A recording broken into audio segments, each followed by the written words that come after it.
డైవర్సులు ఒకరిదైందండి. Naga Chaitanya divorce 100% KTR చేయబట్టే అయింది. ఎందుకంటే కన్వెన్షన్ హాల్ని కూలగొట్టొద్దు అని అంటే సమంతను నా దగ్గరికి పంపాలి అని చెప్పి ఆయన డిమాండ్ చేశాడు. సమంత గారిని వెళ్ళమని చెప్పి నాగార్జున వాళ్ళు ఫోర్స్ చేశారు. సమంత నేను వెళ్ళను అనింది. వెళ్ళను అంటే వాళ్ళు చెప్తే వింటే విను, లేకపోతే వెళ్ళిపోండి, డైవర్స్ ఇచ్చారు. అది ఓపెన్ సీక్రెట్. అది అందరికీ కూడా ఇంటర్నల్గా మీడియా వాళ్ళంతా వాళ్ళకి ఇండస్ట్రీ వాళ్ళందరికీ కూడా తెలుసు. ఈరోజు సమంత జీవితం అన్యాయం కావడానికి 100% కేటీఆరే కారణం. అదేవిధంగా 2-3 హీరోయిన్లు పెళ్ళిళ్ళు కూడా చేసేసుకున్నారు. ఎందుకు అన్నట్టు ఈ డ్రగ్స్ కేసు రాగానే ఈరోజు మీకు తెలుసు రకుల్ ప్రీత్ సింగ్ ఆల్రెడీ బయట ఆమె పెళ్లి చేసేసుకుందా. ఇంకొకరిద్దరు హీరోయిన్స్ కూడా గబగబా పెళ్ళిళ్ళు చేసేసుకున్నారు. ఈ తలకాయ నొప్పి మాకేంద్రకా బాబు, మేము ఇందులో ఇరుక్కుంటాము.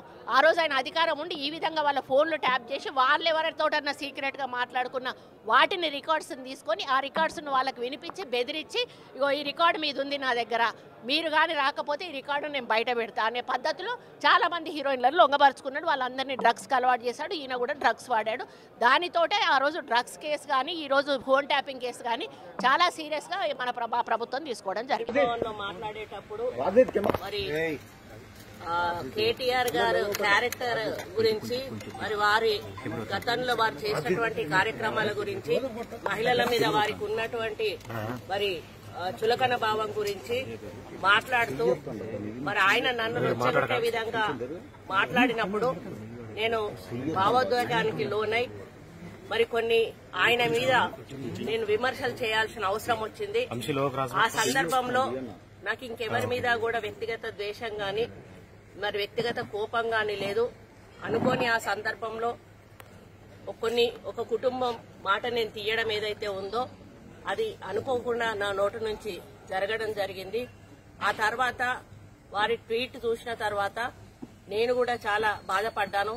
ఎందుకంటే ఏ విషయంలో నేనైతే బాధపడతా ఉన్నానో ఆ విషయంలో నేను ఇంకొకరిని నొప్పించాను అని తెలిసి రాత్రి వెంటనే మరి దాన్ని వెనక్కి తీసుకుంటూ నేను ట్వీట్ చేయడం జరిగింది. కాబట్టి నాకు జరిగిన అవమానం, నేను పడ్డ బాధ ఇంకొకరు పడకూడదు అనేటువంటి ఒక ఆలోచనతోటి నేను బేషరతుగా దాన్ని వెనక్కి తీసుకోవడం జరిగింది. కానీ కేటీఆర్ విషయంలో మాత్రం తగ్గేది లేదు. ఆయన తప్పనిసరిగా క్షమాపణ చెప్పాల్సిన అవసరం ఉంది.